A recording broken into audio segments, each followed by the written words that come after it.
अस्सलामुअलैकुम बिस्मिल्लाहिर्रहमानिर्रहीम। आप देख रहे हैं हमदर्द शीद फूड सीक्रेट्स। तो दोस्तों आज मैं बहुत ही मज़े का आलू ऑनियन फ्राई नान जो है उसकी रेसिपी लेके आई हूँ। ये बहुत ही मज़े के बनते हैं, ये झटपट रेडी हो जाते हैं। तो बरसात के मौसम में, गर्मियों में, सर्दियों में, ये हर मौसम में बहुत ही अच्छे लगते हैं। तो ये बनाने के लिए हमें कुछ ज़्यादा सामान भी नहीं चाहिए होता। तो एक प्याली बेसन मैंने डाल लिया है। तो मैं इसको डालूँगी आलू और प्याज। आलू मैंने काट लिए थे, बारीक बारीक से काटे थे। प्याज भी मैंने बारीक बारीक सा काट लिया था। और इसमें मैंने डाल दिए सब्ज़ मिर्चें 4 से 5, वो भी मैंने बारीक बारीक काट ली थी। अब इसमें डालूँगी मसाले। नमक डाला 1 चम्मच, हाफ़ टी स्पून कुटी लाल मिर्चें डाली हैं और पिसी हुई मिर्चें जो है वो भी मैं हाफ़ टी स्पून डालूँगी। इसमें जाएगा सूखा धनिया 1 चम्मच। सूखा धनिया इसमें बहुत ही जायका देता है। और 1 टीस्पून डाला है मिक्स गरम मसाला। अजवाइन इसकी शान और जान होती है पकौड़ों की। तो बेसन फ्राई नान में अजवाइन ज़रूर जाएगी। और कलवंजी से तो इसका टेस्ट जो है बहुत ही ज़्यादा बढ़ जाता है। तो 1 टीस्पून इसके अंदर हम डालेंगे कलवंजी। अब इसको करेंगे मिक्स।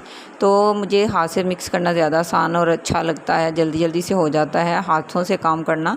और वैसे भी हाथों से काम करना तो वैसे सुन्नत भी है, तो इसलिए मुझे जल्दी जल्दी से मेरे से हो जाता है। मैं तमाम बेसन इसके अंदर डाल दूँगी। ये 2 प्याली बेसन इसमें टोटल जाएगा और 1 कप जो है इसके अंदर पानी जाएगा। लेकिन मैं सारा पानी इकट्ठा नहीं डालूँगी, थोड़ा थोड़ा सा करके पानी जो इसके अंदर डालूँगी। और इसको थोड़ी देर के लिए तमाम जो मैदा है इसको मिक्स करके तो इसको रख दूँगी। इससे ये होता है कि आलू और प्याज का खुद अपना पानी होता है, तो वो भी थोड़ा सा इसमें से निकल आता है।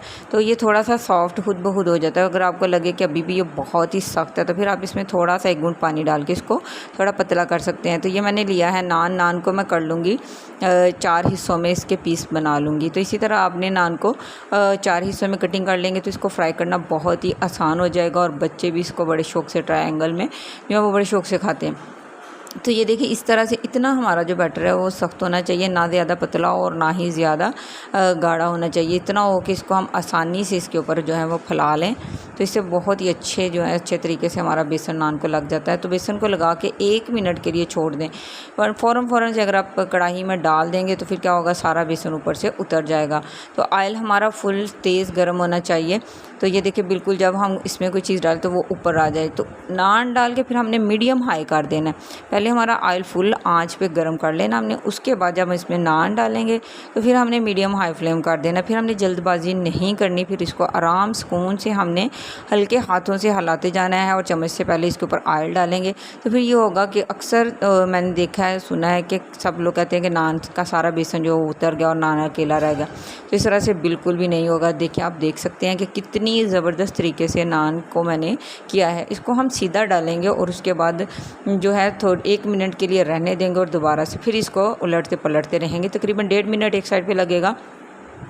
तो बहुत ही मज़ेदार ज़बरदस्त हमारे नान जो है इस तरह से फ्राई होते हैं। मैं एक एक करके सारे फ्राई कर लूँगी। दोस्तों अगर चैनल पर नए हैं तो मेरे चैनल को सब्सक्राइब कर लें। वीडियो कैसी लगती है उसके बारे में कमेंट करके ज़रूर बताया करें।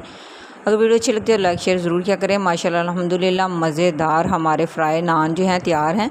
कोई इसमें ज़्यादा मसाले नहीं गए। वीडियो अगर अच्छी लगती है लाइक शेयर ज़रूर करें, कमेंट करके ज़रूर मुझे बताएं। Thanks for watching. अल्लाह हाफिज़।